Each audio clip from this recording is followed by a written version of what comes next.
is the Orange Zone, sponsored by Apex Entertainment. Rob, just tell us a little bit about this event. I know this is your second year here. How special is it for you to, return and be able to see your brothers again every year? You know what? As you get older, you start to realize that there are more important things in life than just to work, and just live your life. It's being able to see the guys, and girls, I won't be biased, that really make a difference in your life, and I didn't play with a lot of these fellow,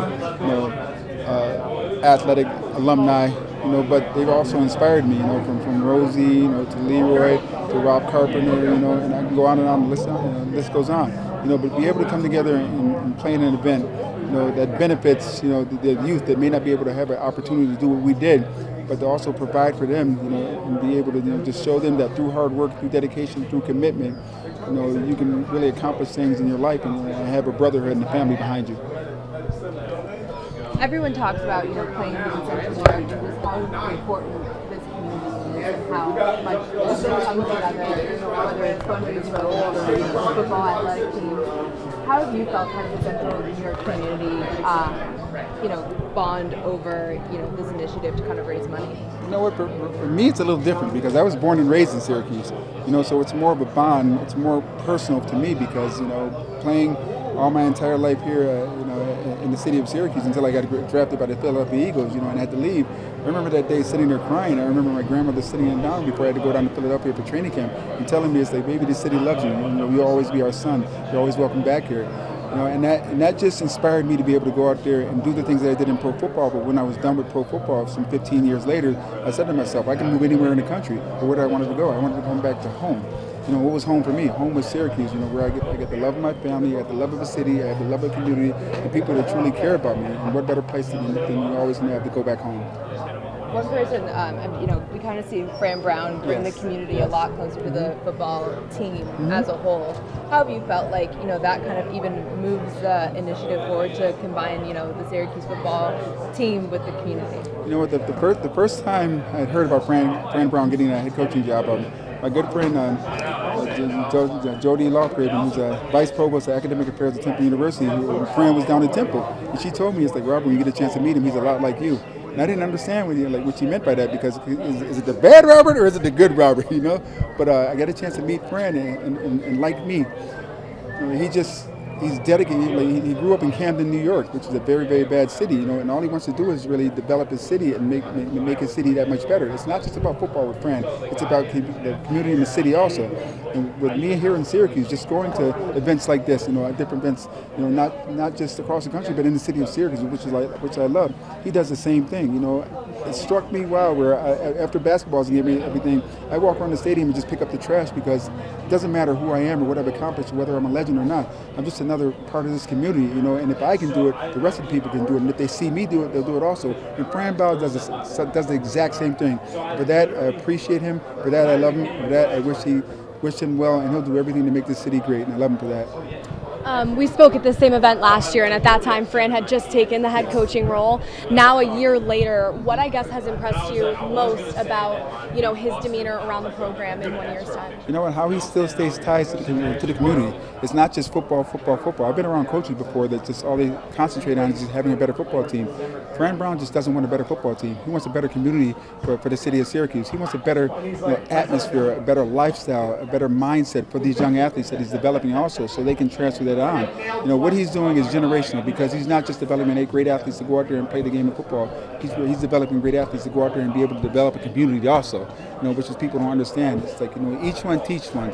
And he's teaching these young men to go out there and be young men, that are better men for the society, better men for the community, and just better men overall, and that's what he wants. And I would love to have my children around him also if I was a parent.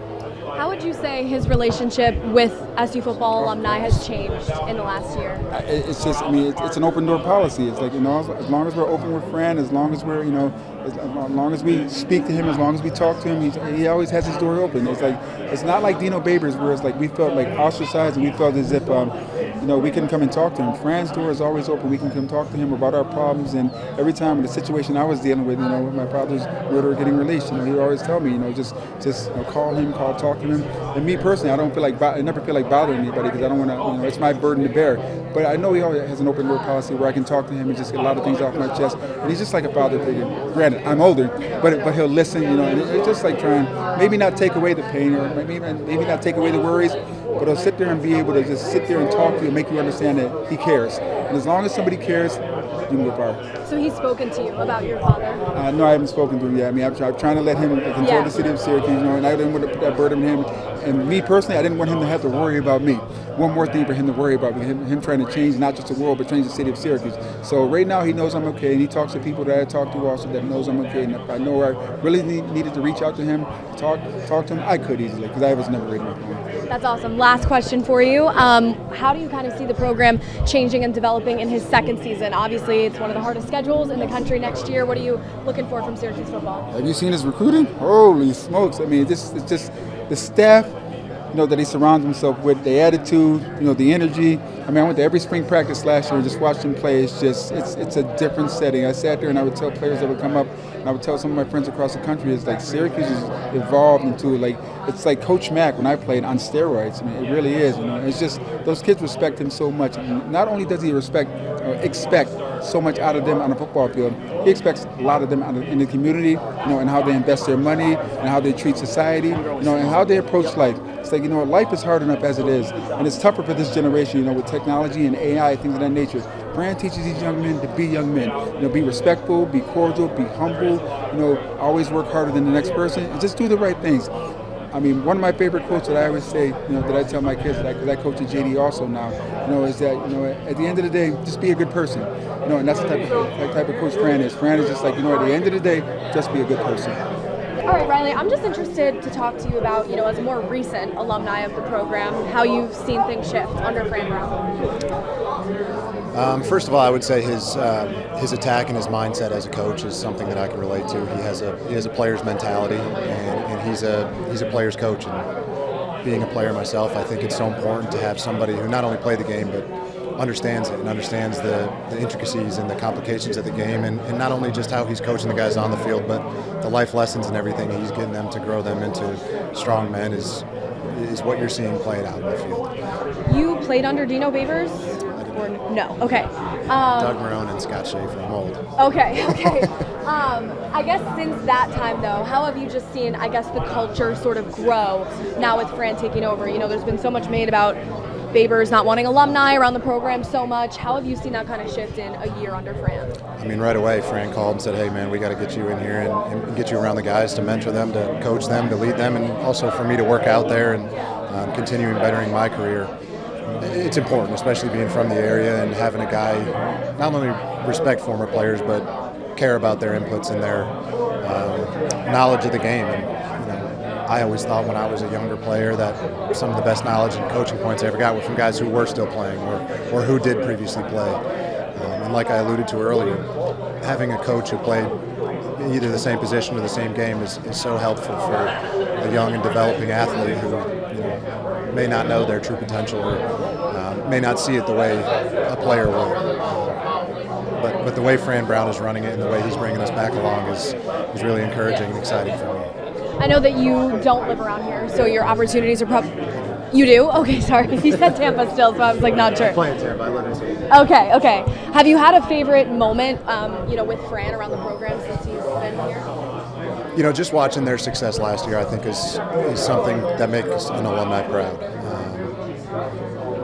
Makes the alumni proud. He's, like I said, he's running the program in a way that you want to see it run. And he's building these guys not just to be better players, but to be better men. And I think that's what, again, like I said, I think that's what you're seeing in these players is not only people who are better athletes, but they're better people. And you can see the team and the connectivity between the guys. And their energy and love for the game continues to grow. And that's what I'm most looking forward to in the coming years is how that's just going to continue to grow and develop.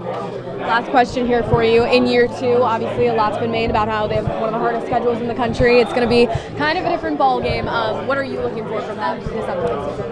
Well, Syracuse has always been an underdog. I mean, with the exception of a few years, I think we've been counted out in a lot of the seasons, and all of that's just paperwork. It's numbers. None of that matters. I think when you put a group of guys together with a coach like Fran, the sky's the limit. I'm excited to see him go. I want you to start naming some of your teammates, because this is what's going to resonate with all those SU fans. Oh, yeah. You were class of 2000. I was class of 2000. I was in 2001 draft. Teammates that I played with, Donovan McNabb. Yep. We got Keith Bullock. We got Dwight Freeney. We got Donovan Darius, Bucky Jones. We got Kasim Cincino, the tight end. Roland Williams, the other tight end. We got D. Brown, Rob Conrad. I mean, I played with him down in Miami when I was down there. And Will Allen. We had Kyle McIntosh. We have so many great players that came in, and that's a tribute to Coach Paul Pasqualoni, who was our head coach. Won 3 Big East championships under. But I mean, when I was here. Yeah, also, I know. So I'm going to transition. You've been following Cuse, though, right? You've been following Cuse. Do you think Coach Fran Brown's going to start bringing back some of that old tradition? I mean, it's tough to get all those guys together. But have you been watching Cuse, and do you like what Coach Fran Brown's doing? I in Las Vegas, I was there at the game against Las Vegas over there. I went there at the Raiders Stadium there. And one of the things that's important that I want a lot of people to understand, one of the things what happened with Coach Paul Pasqualoni was when he left, all the players and all the recruits that was coming in, and that's one of the things that happened to the program. Everybody left. So, and he had won for so many years here, and a great man. Man of integrity, and and we have highly respect for him. I just saw him in the Hall of Fame, by the way. When Dwight Freeney last year got inducted, we went out there, so it was good to connect with William Hicks and everybody. But one of the things that they have to do is consistency. I know this day and age is like, if you don't win right now, they want to get rid of you. But if you're doing something good and you have a future to build upon, that's basically what you need to focus on, and be able to know that it's not going to happen overnight. But as long as you have a good nucleus of people to build upon, then you can add to that each year. And that's when you're going to have that consistency. You're going to have everybody coming in, and then the program is going to be thriving again. But you can't go in and out expecting great things to happen. The last thing, because I think you're touching on something all the SU fans are thinking. We had this great season last year. Got a tough schedule. It might come down. But what you're saying is it's okay. Keep putting those 8, 9, 10-win seasons together. It's going to bring more, right? Is that what you're saying? Absolutely. And what that brings is consistency. Because if teams in New Jersey or, high schools in New Jersey and different places close around that used to bring their players here, if they see that they're not enough consistency, coaches are not going to feel comfortable recommending their kids to come here. Our families, our parents are not going to feel comfortable having because they don't want the kids coming up here and all of a sudden the people that brought them in here is not there anymore. So you have to take that into consideration as well. Yes, definitely we have to win, and that's always a standard. But we also have to think about the formula, what it takes for winning.